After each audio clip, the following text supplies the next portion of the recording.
بسم اللہ الرحمن الرحیم۔ شروع کرتا ہوں اللہ کے نام سے جو بے انتہا مہربان نہایت رحم کرنے والے ہیں۔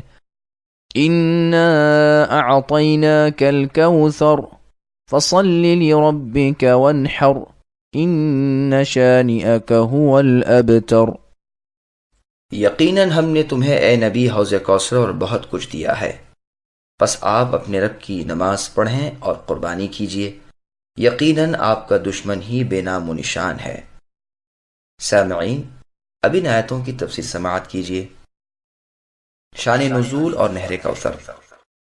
مسند احمد میں ہے کہ رسول اللہ صلی اللہ علیہ وسلم پر کچھ غنودگی سی طاری ہوئی اور دفعتاً سر اٹھا کر مسکرائے، پھر یا تو خود آپ صلی اللہ علیہ وسلم نے فرمایا یا لوگوں کے اس سوال پر کہ رسول اللہ کیسے مسکرائے، تو آپ نے فرمایا مجھ پر اس وقت ایک سورت اتری، پھر آپ نے بسم اللہ الرحمن الرحیم پڑھ کر اس پوری سورت کی تلاوت کی اور فرمایا جانتے ہو کوثر کیا ہے؟ لوگوں نے کہا اللہ اور اللہ کے رسول ہی خوب جانتے ہیں۔ فرمایا وہ ایک جنتی نہر ہے جس پر بہت بھلائی ہے، جو میرے رب نے مجھے عطا فرمائی ہے، جس پر میری امت قیامت والے دن آئے گی، اس کے برتن آسمان کے ستاروں کی گنتی کے برابر ہیں، بعض لوگ اس سے ہٹائے جائیں گے، تو میں کہوں گا اے میرے رب یہ بھی میرے امتی ہیں، تو کہا جائے گا کہ آپ کو نہیں معلوم کہ ان لوگوں نے آپ کے بعد کیا کیا بدعتیں نکالی تھیں۔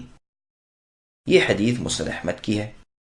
صحیح مسلم کی حدیث میں وارد ہوا ہے کہ اس میں 2 پرنالے آسمان سے گرتے ہوں گے۔ نسائی کی حدیث میں ہے کہ یہ واقعہ مسجد میں گزرا، اسی سے اکثر قاریوں کا استدلال ہے کہ یہ صورت مدنی ہے۔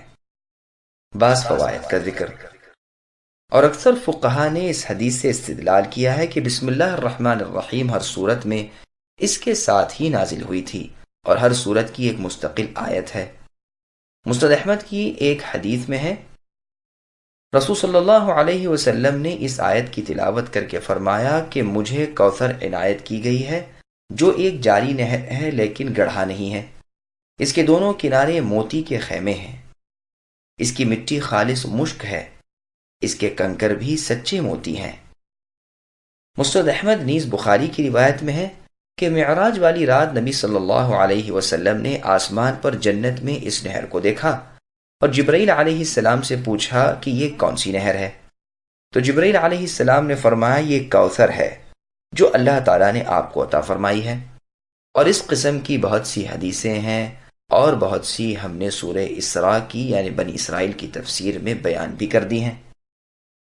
ابن جریر کی تفسیر میں نبی کی ایک حدیث ہے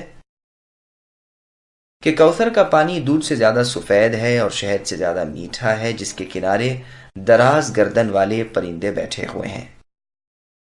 صدیق اکبر رضی اللہ عنہ نے سن کر فرمایا وہ پرندے تو بہت ہی خوبصورت ہوں گے۔ رسول اللہ صلی اللہ علیہ وسلم نے فرمایا کھانے میں بھی وہ بہت ہی لذیذ ہیں۔ مسند احمد کی ایک روایت میں ہے کہ انس رضی اللہ عنہ نے رسول اللہ صلی اللہ علیہ وسلم سے سوال کیا کہ کوثر کیا ہے؟ اس پر آپ نے یہ حدیث بیان کی تو عمر رضی اللہ عنہ نے ان پرندوں کی نسبت یہ فرمایا۔ عائشہ صدیقہ رضی اللہ عنہ فرماتی ہیں کہ یہ نہر بیچوں بیچ جنت کی ہے۔ صحیح بخاری میں عبداللہ بن عباس رضی اللہ عنہما سے مروی ہے کہ کوثر سے مراد وہ بھلائی اور خیر ہے جو اللہ تعالیٰ نے آپ کو عطا فرمائی ہے۔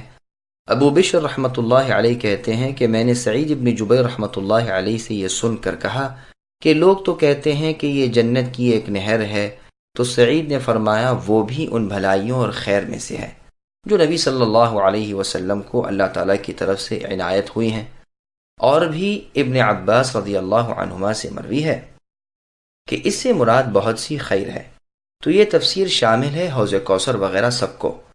کوثر ماخوذ ہے کثرت سے، جس سے مراد خیر کثیر ہے، اور اسی خیر کثیر میں حوض جنت بھی ہے، جیسے کہ بہت سے مفسرین سے مروی ہے۔ ایک فائدہ، مجاہد رحمۃ اللہ علیہ فرماتے ہیں کہ دنیا اور آخرت کی بہت بہت بھلائیاں مراد ہیں۔ اکرمہ رحمۃ اللہ علیہ فرماتے ہیں نبوت، قرآن، ثواب آخرت کوثر ہے۔ اور یہ بھی یاد رہے کہ عبداللہ بن عباس رضی اللہ عنہما سے کوثر کی تفسیر نہر کوثر بھی مروی ہے، جیسے کہ ابن جریر میں سندن مروی ہے۔ کہ نبی صلی اللہ علیہ وسلم نے فرمایا، کوثر جنت کی ایک نہر ہے جس کے دونوں کنارے سونا چاندی ہے، جو یاقوت اور موتیوں پر بہہ رہی ہے، جس کا پانی برف سے زیادہ سفید ہے اور شہد سے زیادہ میٹھا ہے۔ ابن عمر رضی اللہ عنہما سے بھی یہ تفسیر مروی ہے۔ ترمذی اور ابن ماجہ وغیرہ میں یہ روایت مرفوع بھی آئی ہے۔ امام ترمذی رحمۃ اللہ علیہ سے حسن صحیح بتلاتے ہیں۔ ابن جریر کی تفسیر میں ہے کہ رسول اللہ صلی اللہ علیہ وسلم ایک دن حمزہ بن عبد المطلب رضی اللہ عنہ، جو آپ کے چچا تھے، ان کے گھر تشریف لے گئے۔ آپ اس وقت گھر پر نہ تھے۔ آپ کی بیوی صاحبہ جو قبیلہ بنو نجار سے تھیں، انہوں نے کہا، اے اللہ کے نبی، وہ تو ابھی آپ ہی کی طرف گئے ہیں، شاید بنو نجار میں رک گئے ہوں، آپ تشریف لائیے۔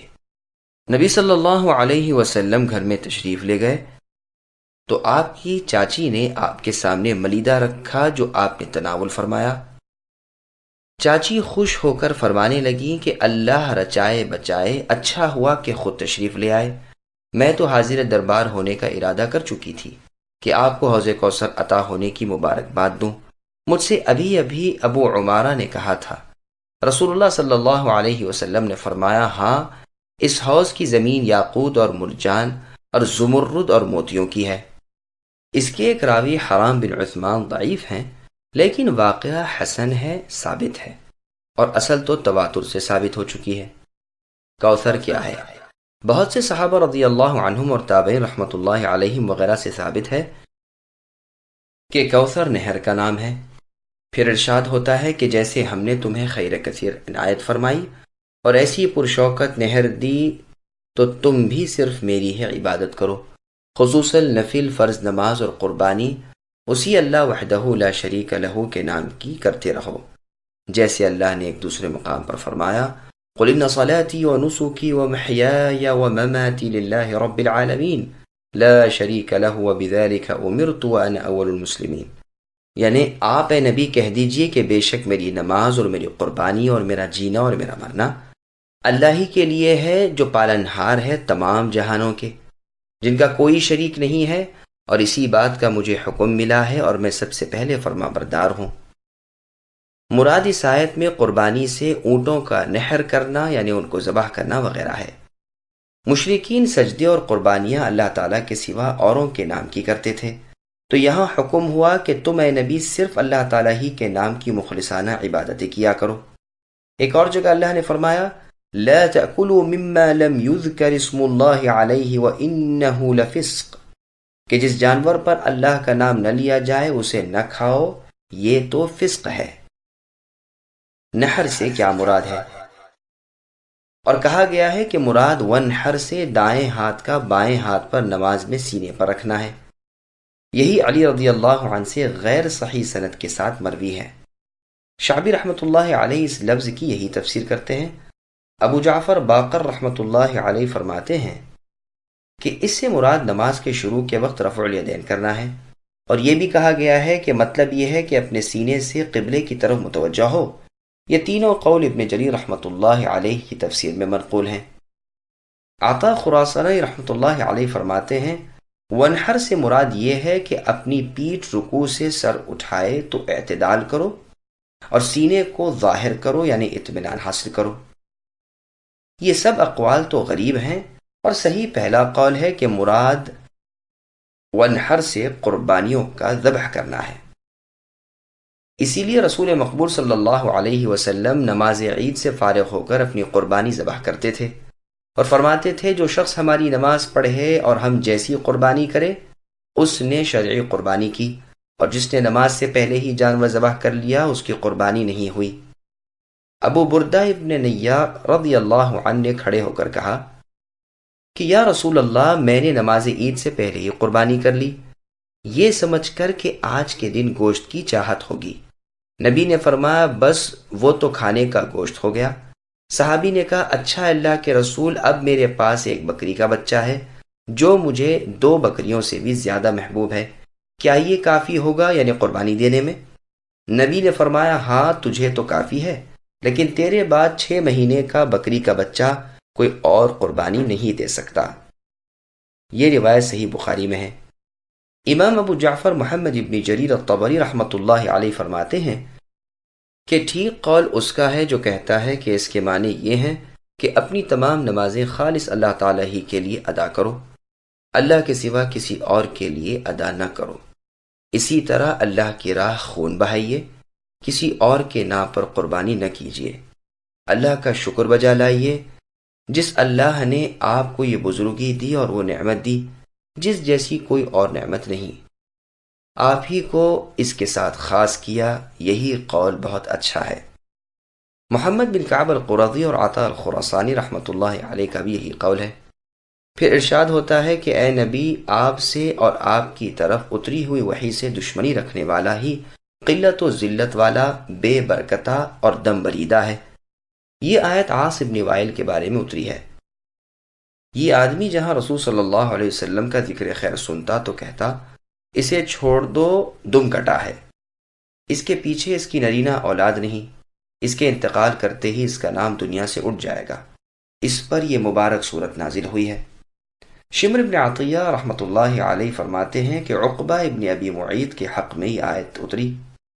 ابن عباس رضی اللہ عنہما وغیرہ فرماتے ہیں کہ کعب بن اشرف اور جماعت قریش کے بارے میں نازل ہوئی ہے۔ بزار میں ہے کہ جب کعب بن اشرف مکہ معظمہ میں آیا تو قریشیوں نے اس سے کہا کہ آپ تو ان کے سردار ہیں، آپ اس بچے کی طرف نہیں دیکھتے جو اپنی ساری قوم سے الگ تھلگ ہے اور خیال کرتا ہے کہ وہ افضل ہے، حالانکہ ہم حاجیوں کے اہل میں در و بست بیت اللہ ہمارے ہاتھوں میں ہے، زمزم پر ہمارا قبضہ ہے۔ تو یہ خبیث کہنے لگا کہ بے شک تم اس سے بہتر ہو۔ اس پر یہ آیت اتری، اس کی سند صحیح ہے۔ عطا رحمۃ اللہ علیہ فرماتے ہیں کہ ابو لہب کے بارے میں یہ آیت اتری ہے۔ جب رسول اللہ صلی اللہ علیہ وسلم کے صاحبزادے کا انتقال ہوا تو یہ بدنصیب مشرکین سے کہنے لگا کہ آج کی رات محمد صلی اللہ علیہ وسلم کی نسل کٹ گئی۔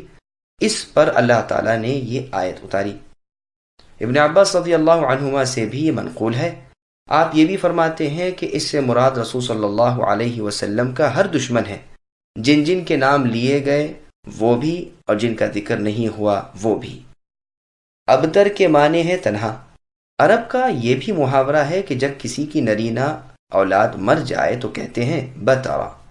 رسول صلی اللہ علیہ وسلم کے صاحبزادوں کے انتقال پر بھی انہوں نے دشمنی کی وجہ سے یہی کہا، جس پر یہ آیت اتری۔ تو مطلب یہ ہوا کہ ابتر وہ ہے کہ جس کے مرنے کے بعد اس کا ذکر مٹ جائے۔ ان مشرکین نے رسول صلی اللہ علیہ وسلم کی نسبت بھی یہی خیال کیا تھا کہ ان کے لڑکے تو انتقال کر گئے، وہ نہ رہے جن کی وجہ سے آپ کے انتقال کے بعد بھی آپ کا نام رہتا۔ حاشا وکلا، اللہ تعالیٰ آپ کا نام رہتی دنیا تک رکھیں گے، آپ کی شریعت ابد الآباد تک باقی رہے گی، آپ کی اطاعت ہر کہہ و مہ پر فرض کر دی گئی ہے۔ نبی صلی اللہ علیہ وسلم کا پیارا اور پاک نام ہر ایک مسلمان کے دل و زبان پر ہے اور قیامت تک فضائے آسمانی میں عروج و اقبال کے ساتھ گونجتا رہے گا۔ بحر